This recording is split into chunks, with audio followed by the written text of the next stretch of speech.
नमस्कार, news are के खास कार्यक्रम में आपका स्वागत है। मैं हूं आपके साथ राजकुमारी ठाकुर। मध्य प्रदेश में 15 साल बाद सत्ता पर काबिज होने वाली कांग्रेस की कमलनाथ सरकार 15 महीने बाद ही गिर गई थी। इस आघात को आज भी कांग्रेसी भूले नहीं है। कमलनाथ सरकार गिरने की वजह कांग्रेसी ही यहां पर आपसी अंतर्कलह माने रहे हैं और ज्योतिरादित्य सिंधिया और कमलनाथ के बीच सियासी वर्चस्व की लड़ाई को कांग्रेस की सरकार गिराने की बड़ी वजह माना गया।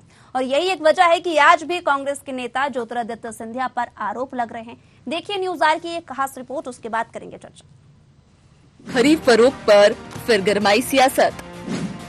नेता प्रतिपक्ष डॉक्टर गोविंद सिंह का आरोप, विधायकों को नहीं मिले पूरे पैसे, 18 करोड़ ही मिले अब तक। बीजेपी ने किया नेता प्रतिपक्ष पर पलटवार, कुर्सी जाने से बौखला गए हैं कांग्रेसी। मध्य प्रदेश में सिंधिया समर्थक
लोग पहुंच गए हैं जो कांग्रेस से भागे हैं, कांग्रेस की पीठ में छुरा मारकर। वो लोग भी कई ऐसे हमें मिलते हैं। हमें 3-4 विधायकों ने अभी पिछले सप्ताह भी, नाम तो नहीं लेंगे, चर्चा की कि साहब हमें वापस बुला लो, हमसे गलती हो गई। एक विधायक जो सच्चाई है, मैं झूठ नहीं बोलता हूँ, हमने पूछा तुम्हें कितने मिले थे, कितने पैसे? बोले साहब हमें 18 करोड़ मिले थे, बाकी के सिंधिया जी ने कहा था दे देंगे, अब दे ही नहीं रहे। वहीं गोविंद सिंह के इस बयान पर सूबे की सियासत एक बार फिर गर्मा गई है। मंत्री ब्रजेंद्र सिंह ने कहा, कुर्सी जाने से कांग्रेसी बौखला गए हैं। उपचुनाव में भी कांग्रेसियों ने इस मुद्दे को उठाया था, लेकिन जनता ने नहीं सुनी। ये कांग्रेसियों की सोच है ना, मैं तो ये कहूँगा कि ये बौखलाए हुए हैं। इनको यही पता नहीं है हम क्या कह रहे हैं, क्या बोल रहे हैं। क्योंकि सत्ता जब जाती है ना, जब कुर्सी जाती है ना, उसकी तकलीफ, उसका दर्द इसी तरह झलकता है। क्योंकि सत्ता में जब मंत्री थे और आज मंत्री नहीं, आज विपक्ष में, तो उनको वो कुर्सी दिख रही है, इसलिए वो बौखला के कुछ भी भाषा बोलते हैं। ऐसा कुछ नहीं है। दरअसल 2023 में विधानसभा चुनाव होना है। ऐसे में एक दूसरे को नीचा दिखाने का अब कोई मौका हाथ से नेता नहीं जाने देना चाहते हैं। यहाँ तक कि पुराने जख्म कुरेदे जा रहे हैं। ऐसे में देखना होगा कि उपचुनाव में इस बयानबाजी का कितना असर होगा। Desk report, news are.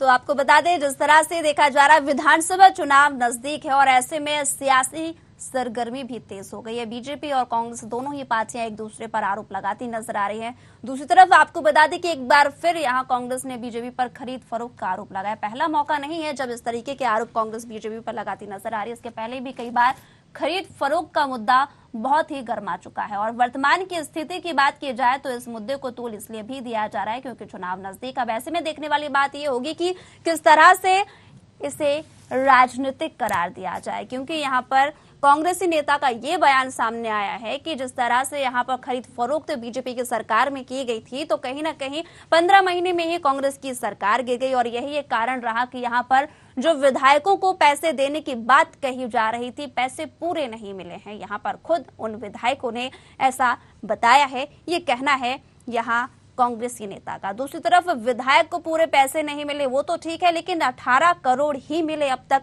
ये एक बड़ी बात है क्योंकि स्पष्टता के आधार पर पैसों का आकलन कहना ये दर्शाता है कि किस तरह से कांग्रेसी बीजेपी पर आरोप लगा रहे हैं। चलिए अब बात करते हैं खरीद फरोख्त की। खरीद फरोख्त की अगर बात की जाए तो कहीं ना कहीं ये आरोप जब लगाए गए तो पूरे इतने कॉन्फिडेंट के साथ इस बयान को लिया गया कि वाकई में इसे लोग असलियत मानने लगे। लेकिन कितनी असलियत है, कितनी हकीकत, कितना फसाना है, ये तो आने वाला समय ही बताएगा। लेकिन फिलहाल की जो स्थिति बनी हुई है, वाकई में दोनों ही पार्टियां एक दूसरे पर करारा प्रहार करती नजर आ रही हैं। और इसका असर क्या वाकई में नेता सोचते हैं कि विधानसभा चुनाव में पड़ेगा, तो ये तो जनता ही बता सकती है। लेकिन फिलहाल अगर बात की जाए तो यहाँ पर मुद्दों को लेकर बात कोई नहीं करता नजर आ रहा है जो जनता वाकई में विधानसभा चुनाव में चाहती है। अब ऐसे में क्या वाकई में जनता राजनीतिक मुद्दों के सहारे बीजेपी के या फिर कांग्रेस के या फिर अपनी पसंदीदा पार्टी के नेताओं को वोट देती है, या फिर वाकई में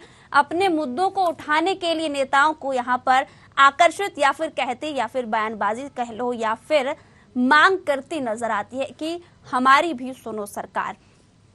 15 साल बाद की बात की जाए तो यहाँ पर बामुश्किल ही नहीं बल्कि वाकई में जनता का सपोर्ट कांग्रेस को मिला था और यही एक कारण रहा कि कांग्रेस की सरकार बनी। लेकिन 15 साल बाद कांग्रेस की सरकार बनने के बाद 15 महीने बाद तक भी ये सरकार नहीं चल पाई। कारण सिर्फ और सिर्फ कांग्रेसी आज भी ज्योतिरादित्य सिंधिया को मानते हैं। इतना ज्यादा यहाँ पर गुस्सा फूट पड़ा है कांग्रेसी नेताओं का ज्योतिरादित्य सिंधिया पर कि एक बार फिर खरीद फरोख्त का आरोप यहाँ पर लगाते नजर आ रहे हैं। पहले हमेशा बीजेपी पर, लेकिन अब सिंधिया पर।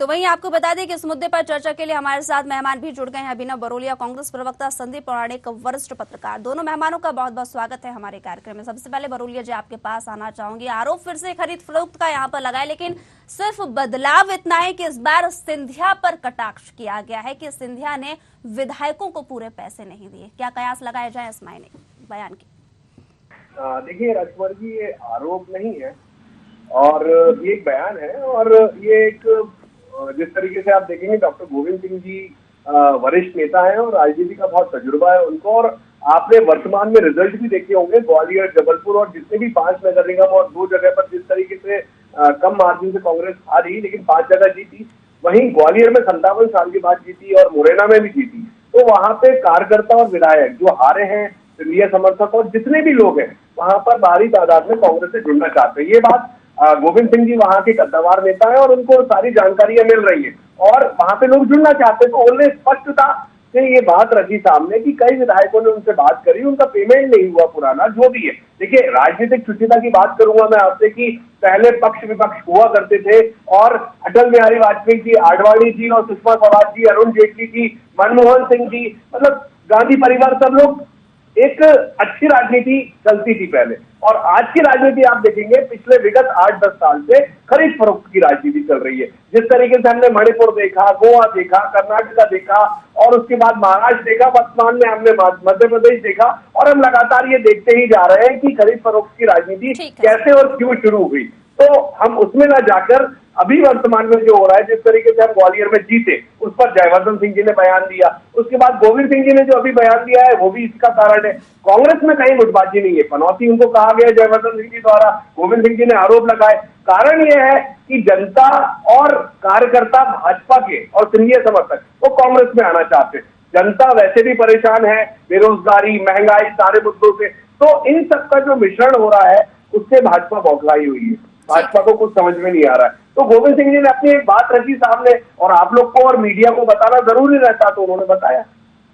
ठीक है, बीजेपी प्रवक्ता सनवर पटेल भी हमारे साथ जुड़ गए। बहुत बहुत स्वागत है सर हमारे कार्यक्रम में। पटेल जी, एक बार फिर खरीद फरोख्त का आरोप लगा है, डायरेक्ट यहाँ पर सिंधिया पर कटाक्ष किया गया है कि जो पैसे बकाया थे विधायकों के वो सिंधिया ने दिए नहीं है, अभी तक सिर्फ 18 करोड़ ही दिए हैं। देखिए राजकुमारी जी, ये आरोप सत्ता जाने की खींच है। और ये तो 1 मिनट सर, ये आरोप भी नहीं है, क्योंकि कांग्रेस तो ये कहती है, बरोलिया जी ये कहते नजर आ रहे हैं कि आरोप भी नहीं है, ये सिर्फ बयान है। बरोलिया जी, आरोप देखिए बयान बरोलिया जी का धर्म है कि वो अपनी पार्टी की बात करें, लेकिन उनकी पार्टी उनके लिए कुछ करती नहीं है कि वो बात सही कर पाए, तो उनको कुछ तो बोलना पड़ेगा। देखिए, जिस प्रकार से गोविंद सिंह जैसे वरिष्ठ नेता ने ये बात कही, मुझे लगता है शर्मनाक बात है। अगर गोविंद सिंह जी जैसे नेता बरोलिया जी, हम बीच में नहीं बोले, फिर आप बीच में आप सुशीता की बात करते हैं और बीच में भी बोलते हैं। आप अगर बीच में बोलेंगे तो हमें भी बोलना होता है, फिर हम भी बोलेंगे बीच में, फिर आपका बयान हम नहीं सुनेंगे, फिर आपका बयान हम नहीं सुनेंगे। नहीं, ये गलत बात है। राजकुमारी जी तय कर लीजिए, राजकुमारी जी तय कर लीजिए किसको बोलना है। पटेल जी अपनी बात रखेंगे जी। राजकुमारी जी पहले तय कर लीजिए किसको बोलना है, जब मुझे आप मौका देंगे तब मैं बोल लूंगा। आप बरोलिया जी को बोलने दीजिए, मैं अगली डिबेट में जुड़ जाऊंगा आपके साथ। ठीक है राजकुमारी जी? पटेल जी अपनी बात रखें। आपको नहीं करना, कैसे बोलेंगे राजकुमारी जी? भदौरिया जी आपसे रिक्वेस्ट है, भदौरिया जी आपसे रिक्वेस्ट है, आऊंगी सर आपके पास, मौका मिलेगा आपको। पटेल जी अपनी बात रखिए। राजकुमारी जी, या तो वो बोलेंगे तब हम भी पटेल जी अपनी बोलेंगे। बात रखिए, वो शांत हो गए हैं। पटेल जी अपनी बात रखिए जी। देखिए राजकुमारी जी, जिस प्रकार से गोविंद सिंह जी जैसे वरिष्ठ नेता ने ये बात रखी, ये आरोप लगाया, मुझे लगता है शर्मनाक है जी। अगर इस प्रकार की कोई बात है, अगर कोई विधायक उनके पास गए तो उनको नाम बताना चाहिए, उनको जांच एजेंसियों के पास जाना चाहिए सबूत लेकर, उनको पुलिस के पास जाना चाहिए, उनको आयकर विभाग के पास जाना चाहिए, लेकिन नहीं। क्यों? क्योंकि कैबिन में बैठकर झूठ बोलना है, कैबिन में बैठकर झूठे आरोप लगाना है। कांग्रेस के पास करने को कुछ है नहीं, पूरे देश में हाहाकार मचा हुआ है, हर दिन कांग्रेस में एक नया बवंडर बनता है। आपने देखा राजस्थान के क्या हाल है, आपने देखा भारत जोड़ो यात्रा के नाम पर जिस प्रकार से वो यात्रा निकाल रहे हैं, हर दिन कांग्रेस के नेता कांग्रेस छोड़कर जा रहे हैं। किस प्रकार की परिस्थितियां वहां भागम भाग की मची हुई है। तो उनके पास जब कुछ करने को है नहीं, जनता के बीच जाना नहीं, तो कैबिन में बैठकर और एक आरोप लगा दिया। अगर आपके आरोप में जरा सी भी सच्चाई है तो आप सबूत के साथ जांच एजेंसियों के पास जाइए, लेकिन नहीं जाएंगे क्योंकि कोई सच्चाई नहीं है। ठीक है सर। बरोलिया जी, सबूतों के आधार पर यहाँ पर कार्रवाई की बात क्यों नहीं कही जा रही है? इस तरीके से यहाँ पर बयानबाजी, आपने खुद कहा कि बयानबाजी करते हुए नजर आ रहे हैं, अगर आरोप लगा रहे हैं तो सबूतों के साथ लगाएं। देखिए, बयानबाजी आज से शुरू हुई है और आगे आगे आपको ये चीज देखने को मिलेगा कि होना जाना क्या है इसमें और क्या होगा। लेकिन मैं आपको बता दूं, जिस तरीके से ये सीबीआई और ईडीआई का डर दिखा के भारत जोड़ो यात्रा रोकने की कोशिश कर रहे हैं, इनको खौफ है।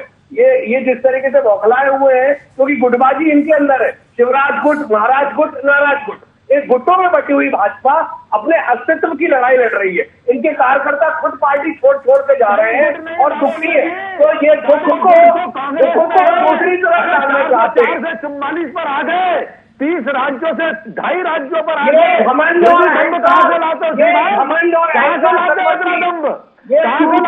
घमंड, समीक्षा नहीं करते, अपने नेताओं को कुछ भी बोलते हो, समीक्षा नहीं करते। आज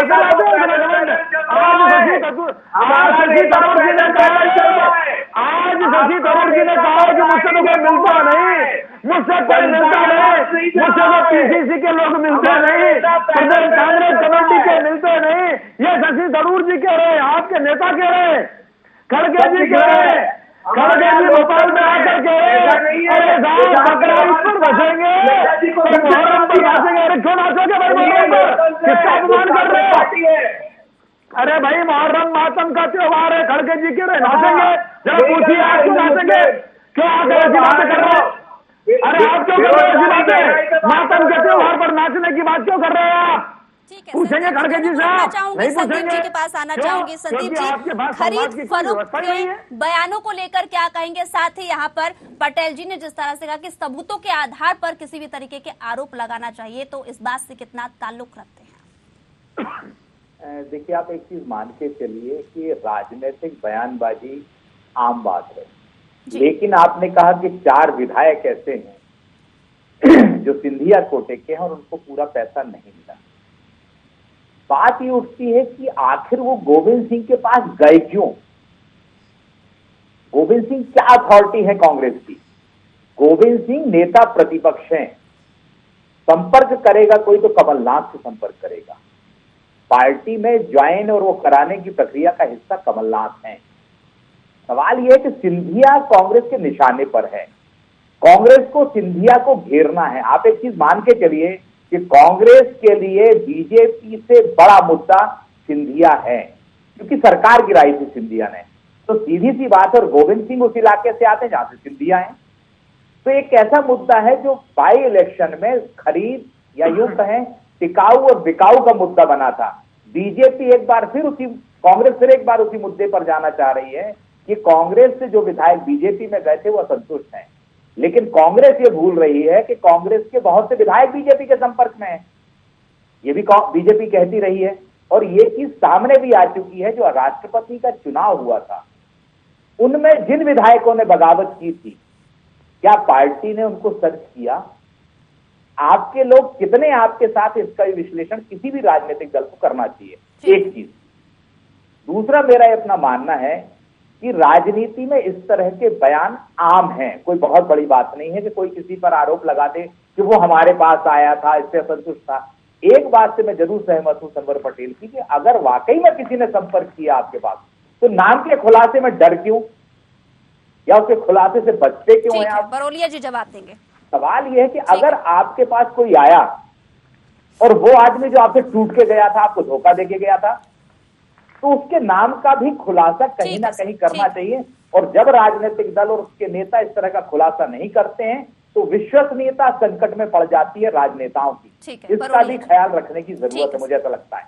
देखिए राजकुमारी जी, जिस तरीके से हमारे पूर्व मुख्यमंत्री और हमारे नेता कमलनाथ जी ने बोला था कि हम सौदे की राजनीति में विश्वास नहीं रखते, सौदेबाजी नहीं कर सकते, हम चाहते तो ये सौदेबाजी में विश्वास करते और हम विधायकों को भी रोकते, लेकिन हमने वो नहीं किया। हम छल कपट की राजनीति में विश्वास नहीं रखते, इसलिए कांग्रेस आज हर राज्य में पिछड़ रही है। क्योंकि मैंने फिर से वही बात दोहराऊंगा, 8-10 साल में जिस तरीके से राजनीतिक शुचिता खत्म हो चुकी है राजनीति में, और सौदेबाजी और खरीद फरोख्त चालू हो गई है, तो इसका जवाब शायद किसी के पास नहीं है अभी। लेकिन मैं आपको बताना चाहूंगा, इस गंदी राजनीति को हम कांग्रेस पार्टी, हमारे नेता राहुल गांधी, दिग्विजय सिंह जी, कमलनाथ जी सब खत्म करेंगे। और ये आपको देखने को मिलेगा कि गोविंद सिंह जी ने जो बयान दिया है, सुनिए मेरी बात राजकुमारी जी, गोविंद सिंह जी ने जो बोला है कि हम अगर ये आना भी चाहेंगे तो भी नहीं लेंगे हम।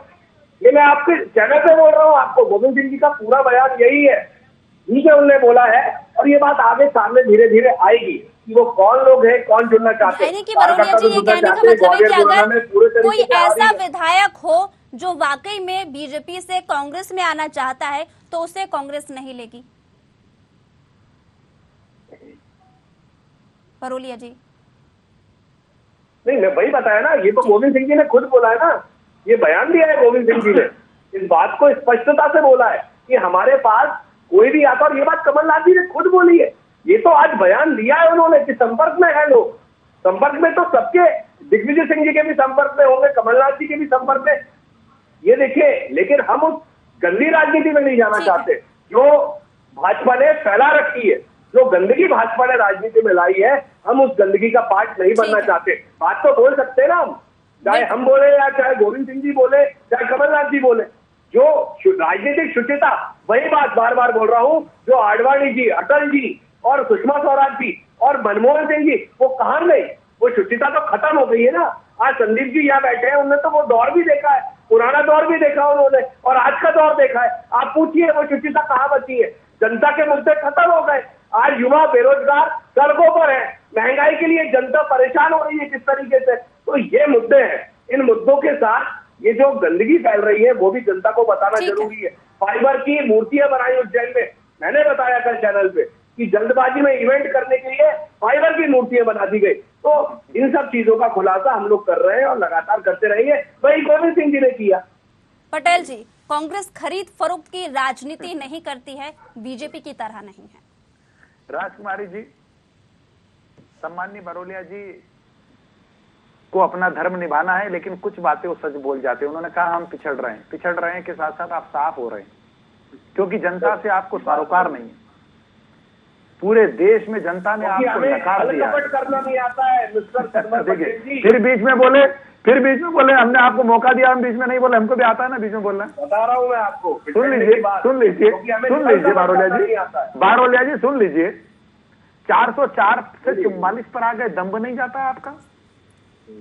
आपका घमंड कम नहीं होता? आप बोलते नहीं, हम सभी देखिए नफरत सुनिए। अब बात के अंदर आगे 90 विधायक की नहीं सुनते, राजस्थान में 90 विधायक नहीं सुनते, जो आप लोग राजस्थान में आपके 90 विधायक आपकी नहीं सुनते, आपके विहित को नहीं मानते, आप स्वीकार नहीं करते। अच्छा कमाल नहीं मानते। आज गुलाम नबी आजाद कहाँ हैं, आप नहीं मानते। आज कपिल सिब्बल कहाँ हैं, आप नहीं मानते। कहां से लाते इतना दम, कहां से लाते इतना घमंड? अरे जनता से सरोकार क्यों नहीं रखते, जनता के बीच जाते क्यों नहीं है? ये झूठ परेड और कैबिन के अंदर बैठकर सिर्फ बयान देना। जिस दिन से भारत जोड़ो यात्रा चालू की है, उसी दिन से राजस्थान के अंदर 90 विधायक आपके खिलाफ चले गए। पूरे देश में कांग्रेसियों के जाने का तांता लग गया है। आपकी स्थिति क्या है पूरे देश की जनता जानती है। से विधायक जाने लगे क्यों सर, क्या मतलब क्या है? कहा क्या बोल रहे हैं शर्मा पटेल जी? 90 विधायक कांग्रेस के आला कमान का विरोध किया। 90 विधायकों ने राजस्थान में आपके हाल हो गए। कहना क्या चाहते हैं जी पटेल जी? पानी पी लीजिए। राजकुमारी जी, राजस्थान में इन्होंने एक सिंगल लाइन का व्हिप जारी करके भेजा आला कमान के लोगों ने, और 90 विधायकों ने उनका विरोध किया नहीं किया, पूरी देश की जनता जानती है। हमारे यहाँ लोकतांत्रिक चुनाव है मिस्टर पटेल जी। आज आपके आला कमान की हालत आपके विधायक नहीं मानने को तैयार। कांग्रेस के नेता रोज कांग्रेस छोड़ रहे हैं, आप किस दम पर बात कर रहे हैं? तानाशाही कर रहे हो ना देश में, आप किस दम में बात कर रहे हैं? को जिंदा रखेंगे। अरे आप किस दम में बात कर रहे हैं श्रीमान? पूरे देश की जनता ने आपको नकार दिया, पूरे देश की जनता ने आपको नकार दिया, मध्य प्रदेश की जनता ने आपको नकार दिया। 2018 के बाद 19 आया, आप 29 में से 28 सीटें हारे। 20 आया उपचुनाव में, 28 में से 19 सीटें हारे। 21 आया, 4 उपचुनाव में से 3 हारे। फिर भी इतना दम्भ ले आते, उतना पांच नगर निगम। अरे भाई, हम तो समीक्षा करते हैं हर दिन जनता के बीच जाकर काम करते हैं। जबलपुर में 27 साल अगर हम हारे तो समीक्षा करते हैं, अगर हम हारे तो जनता ने पार्षदों में हमको जिताया, वहां का बोर्ड हमारा बना, वहां का बोर्ड हमारा बना, और आप 16 में से 5 में आपको अगर जीत गए तो इतना दम कहां से ले आते? मेरा सवाल संदीप जी आपसे है कि देखिए कई मुद्दे हैं ऐसे जिस पर वाकई में चर्चा होना चाहिए, जो जनता से जुड़े होते हैं क्या वाकई में, लेकिन हर बार यही देखा जाता है सर कि यहाँ पर राजनीतिक मुद्दे जो है वो ज्यादा बढ़ते हुए नजर आ रहे हैं। क्या वजह हो सकती है इसकी? देखिए, स्वाभाविक सी बात है, 1 साल बाद मध्य प्रदेश के चुनाव जी, गर्माहट तो राजनीतिक तौर पर आएगी जी, लेकिन आपको एक महत्वपूर्ण बात ये है राजकुमारी जी कि ये एक ऐसा समय है कि विपक्ष के पास जो मुद्दे हैं, मुझे लगता है दशकों बाद विपक्ष को ऐसे मुद्दे मिले हैं। लेकिन महत्वपूर्ण बात है कि विपक्ष उन मुद्दों को लेकर जनता को अपने साथ खड़ा कर पाता है क्या? परेशान हर कोई है, मान लीजिए। क्या सरकार की जो अपना प्रचार तंत्र है या अपनी बात कहने का तरीका है वो ज्यादा प्रभावकारी है? इसका भी विश्लेषण करने की जरूरत है। जैसे गोविंद सिंह जी के बयान की बात है, इस तरह के बयान तो आप ये मान के चलिए कि हर एक पखवाड़े में, महीने में आएंगे जो सनसनी फैलाएंगे और सवाल उठेंगे कि आखिर वो विधायक है कौन जो कांग्रेस छोड़ के बीजेपी में जाना चाहता और बीजेपी छोड़ के कांग्रेस में जाना चाहता। लेकिन राजनीतिक दल को जनता की बात भी करनी होगी, क्योंकि वोट आपको जनता देगी। विधायक के दल बदल के मसले बहुत ज्यादा मायने नहीं रखते हैं, क्योंकि देश की राजनीति में यह सामान्य बात हो गई है। जिसको जहां अपना हित दिखता है वो उस दल में शामिल हो जाता है। जो दल छोड़ता है उस दल के लोग खरीद फरोख्त के आरोप लगाते हैं, तो जिस दल में वो शामिल होता है वो कहता है हमारा दल मजबूत है, हमारे दल की योजनाएं ऐसी हैं और लोगों को जोड़ना चाहते हैं। लिहाजा आप ये मान के चलिए ये सारी चीजें आने वाले समय में और बढ़ेंगी और सियासी मैदान और गर्माहट ले जाएगा। ठीक है। और दूसरी तरफ अगर बात की जाए संदीप जी, वाकई में लेकिन मुद्दों की अगर दूसरी तरफ यहाँ, वैसे तो यहाँ पर कांग्रेस हमेशा ये कहती नजर आती है कि हमेशा से ये कांग्रेस मुद्दों पर बातचीत करना चाहती है, वो मुद्दे जो वाकई में जनता से जुड़े हुए होते हैं। क्या वाकई में इसके आधार पर जनता के बीच जाते भी कांग्रेस नजर आ रही है? संदीप जी। कुमारी जी, आपको लड़ाई लड़ते हुए दिखना पड़ेगा, आपको सड़क पर संघर्ष करते नजर आना पड़ेगा। सत्ता तो अपना बचाव करेगी, अपने तरह से बचाव करेगी जी। लेकिन जब तक आपकी संघर्ष करने की क्षमता नहीं बढ़ेगी, जनता को ये नहीं लगेगा कि राजनीतिक दल हमारी लड़ाई लड़ रहा है, उस इलाके का नेता हमारे साथ खड़ा है, तब तक आपको वोट बहुत आसानी से मिल जाए, ये संभव नहीं लगता है। हाँ, ये बात सही है कि कांग्रेस बड़ी बेहतर तैयारी कर रही है, उसके सर्वे चल रहे हैं, बैठकें हो रही, तमाम चीजें हो रही, लेकिन लड़ाई जो दिखनी चाहिए सड़क पर, का प्रभाव क्या पड़ता है? बिल्कुल, इसका असर जनता पर क्या पड़ता नजर आता है, वाकई में जनता किस नजरिए से इसे देखती है, ये भी यहाँ पर ताल्लुक रखता है। और इसी के साथ दोनों मेहमानों का हमारे साथ जुड़ने के लिए बहुत बहुत शुक्रिया, और पटेल जी का भी बहुत बहुत शुक्रिया, जल्द में थे, जल्द चले गए। लेकिन आपको बता दें कि यहाँ पर जिस तरह से देखा जा रहा है, विधानसभा चुनाव नजदीक तो है, लेकिन राजनीतिक पार्टियों में लगातार आरोप प्रत्यारोप बढ़ते नजर आ रहे हैं। अब सवाल ये उठता है कि जिस तरह से दोनों ही पार्टी यहाँ पर जनता के लिए खड़ी उतरने की बात कहते हुए नजर आ रही है, तो क्या वाकई में जनता इसे किस तरीके से लेती है? क्योंकि मुद्दों की अगर बात की जाए तो यहाँ पर जनता को सिर्फ आम जन से जुड़े हुए, साथ ही अपनी क्षेत्र से जुड़े हुए, विकास से जुड़े हुए मुद्दों से वो ताल्लुक रखते हैं। लेकिन यहाँ पर अगर बात की जाए तमाम पार्टियों की, तो अब राजनीतिक मुद्दे यहाँ पर ज्यादा बढ़ते नजर आ रहे हैं। आरोप प्रत्यारोप का दौर जारी है, लेकिन मुद्दे काफी इस बार कांग्रेस के पास हैं और चाहे तो इसे उठाकर जनता का समर्थन भरपूर ले सकती है। लेकिन और ऐसा हो भी रहा है, क्योंकि लगातार कांग्रेस जो है जनता के बीच जा रही है। भारत जोड़ो यात्रा के माध्यम से जनता का सपोर्ट भी मिलता नजर आ रहा है, लेकिन ये सपोर्ट वोटों में तब्दील होता है कि नहीं, ये देखने वाली बात होगी। और इसी के साथ मुझे दीजिए इजाजत, जुड़े रहिए न्यूज़ आवर के साथ। नमस्कार।